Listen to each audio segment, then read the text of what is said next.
Hello students, तो चलिए आज हम लोग शुरू करते हैं क्लास 10 की एक्सरसाइज 3.3 का क्वेश्चन नंबर 2 का फिफ्थ पार्ट। इस क्वेश्चन के जो बाकी 4 पार्ट थे वे मैंने अलग अलग वीडियो में कवर कर रखा है, तो आप लोग मेरे चैनल के प्लेलिस्ट पे जा करके उन वीडियोस को देख सकते हो। बाकी हमारा क्वेश्चन क्या है, a lending library has a fixed charge for the first 3 days and an additional charge for the each day thereafter. तो इस क्वेश्चन में सबसे पहले तो हम लोगों को क्या बोल दिया गया है कि एक लेंडिंग लाइब्रेरी है जो कि बुक्स को इशू कराती है या लेंड करती है बच्चों को पढ़ने के लिए, और उसका जो फर्स्ट 3 days का चार्ज है वो सबके लिए फिक्स्ड है। बाकी अगर आप बुक्स को अपने साथ 1, 2, 3 दिन एक्स्ट्रा रखते हो तो उसके लिए आप लोगों को एक्स्ट्रा चार्ज जो है वो पे करना पड़ेगा। अब इसमें हम लोग को क्या बोला गया है कि Sarita paid ₹27 for the book she kept for 7 days while Susie paid ₹21 for the book she kept for 5 days। तो इसमें हम लोग को क्या बोला गया है कि सरिता जो है वो ₹27 पे करती है। क्यों? क्योंकि उसने जो है वो बुक 7 days के लिए रखा था, और वहीं पर सूसी ने बुक को 5 days के लिए रखा था, तो उसने ₹21 पे किया है। और इसके बाद हम लोग को जो है फिक्स्ड चार्ज भी फाइंड करके बताना है, और प्रतिदिन के हिसाब से या पर डे के हिसाब से कितना एडिशनल चार्ज लग रहा है वो भी फाइंड करके बताना है। तो क्वेश्चन देखने में डिफिकल्ट लग रहा होगा, लेकिन क्वेश्चन है बहुत ईजी। इसमें सबसे पहले क्या करेंगे, तो हम लोग अज्यूम कर लेते हैं कि 3 days का जो फिक्स चार्ज था वो x था। तो हम लोग यहाँ लिखेंगे let the fix charge for first 3 days be ₹x। Fix charge को हम लोग क्या मान लेते हैं, x मान लेते हैं। वहीं पर डे के हिसाब से जो हम लोगों को एडिशनल चार्ज लग रहा है उसको हम लोग y मान लेते हैं। तो let the additional charge for each day be ₹y। Additional charge जो लग रहा है उसको हम लोग y मान लेते हैं। तो यहाँ से हम लोग के पास क्या मिलेगा, केस 1 जो सरिता का केस था उसमें उसने बुक कितने के लिए दिन के लिए रखा था, 7 days के लिए रखा था ना, तो उसको पहले 3 दिनों के लिए फिक्स चार्ज तो पे करना था।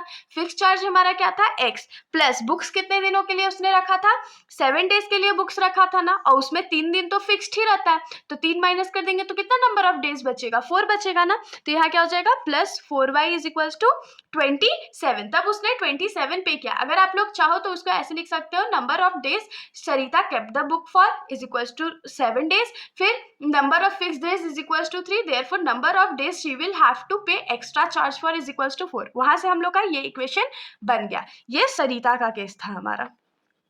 उसके बाद जो हमारा केस 2 है वो किसका केस था, सूसी का केस था। तो सूसी के केस में फिक्स चार्ज उसको भी 3 दिन के लिए पे करना पड़ता है, x प्लस उसने बुक्स कितने दिन के लिए अपने पास रखे थे, 5 days के लिए रखे थे, और उसमें फिक्स डेज तो 3 थे, तो 3 हम लोग माइनस कर देंगे तो कितना बचेगा, 2। तो एडिशनल चार्ज उसको कितने दिनों के लिए पे करना पड़ रहा है, तो 2 days के लिए पे करना पड़ रहा है, इज इक्वल्स टू 21 उसने पे किया था। ये हमारा इक्वेशन नंबर 2 आ गया। अब इक्वेशन 1 है हमारे पास, इक्वेशन 2 है हमारे पास, तो हम लोग एलिमिनेशन मेथड से क्योंकि इस क्वेश्चन को सॉल्व करना है तो फटाफट सॉल्व कर लेते हैं। तो यहाँ क्या लिखेंगे, इक्वेशन 1। अब इक्वेशन 1 और इक्वेशन 2 में देखिए x का वैल्यू जो है एकदम सेम है, मतलब कि हम लोगों को कुछ भी मल्टीप्लाई करने का जरूरत है ही नहीं।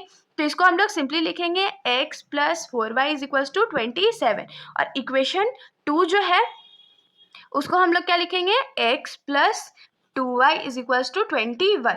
इसको माइनस करते हैं, इसको माइनस करते हैं, और इसको माइनस करते हैं। क्यों? क्योंकि ये प्लस में था तो माइनस हो गया, ये भी प्लस था तो माइनस हो गया, ये भी प्लस था तो माइनस हो गया। तो ये x plus x minus x cut गया, फिर 4 में से 2 जाएगा तो कितना बचेगा, 2y बचेगा, और 27 में से 21 जाएगा तो कितना बचेगा, 6 बचेगा। तो यहाँ से y का वैल्यू हमारा क्या आएगा, 6 डिवाइडेड बाई 2 विच इज 3। तो y का वैल्यू हमारा क्या आ गया, 3 आ गया। अब क्योंकि y का वैल्यू हमारे पास आ गया है तो किसी भी एक इक्वेशन में पुट करके हम लोग x का वैल्यू निकाल सकते हैं ना।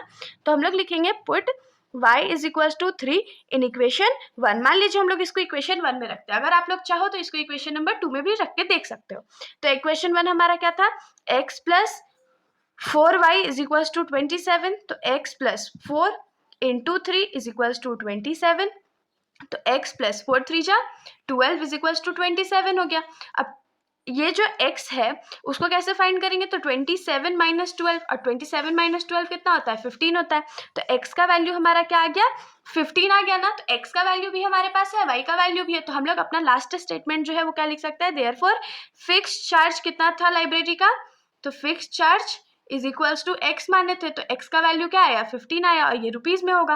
और चार्ज फॉर एडिशनल चार्ज लिख सकते हैं, charge for each day, each day का जो चार्ज था ये यहाँ पर आप लोग ऐड कर लो, additional charge for each day कितना था, तो y था, तो ₹3 हो गया। ये हमारा आंसर हो गया। तो इसके साथ हमारा जो ये चैप्टर है यहीं पर खत्म हो जाता है। अब हम लोग नेक्स्ट चैप्टर में मिलेंगे। अगर आप लोगों को कोई भी डाउट हो तो आप लोग कमेंट सेक्शन में पूछ सकते हैं, वरना अगर आप लोगों को वीडियो अच्छी लगी तो वीडियो को लाइक कर दीजिएगा, और मेरे चैनल को बिना सब्सक्राइब किए कहीं मत जाइएगा। Thank you.